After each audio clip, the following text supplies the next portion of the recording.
everyone, this is Tim from Your6 Studios. Today in this video I'm going to show you how to transfer your photos to a USB device like this one from your Xiaomi phone. So I have this little OTG adapter that I got with my Samsung phone.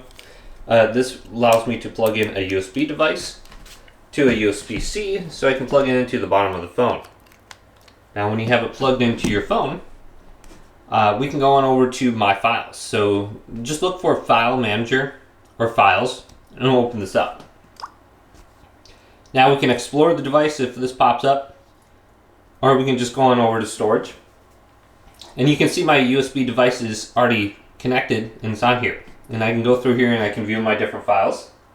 So if I want to transfer something from my device over here, I can just locate it, and then there should be an option in the top right to move. So if I want to move something to my USB device, I can just go to Images, locate the image now, and we can just hold down on it, and there should be an option to move.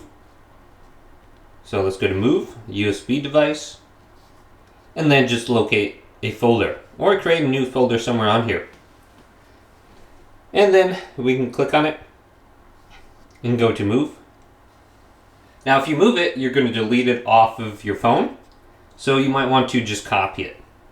So you have to decide which one you want. So hopefully this quick little video did indeed help you out. If it did, leave it a big thumbs up and subscribe to my channel down below.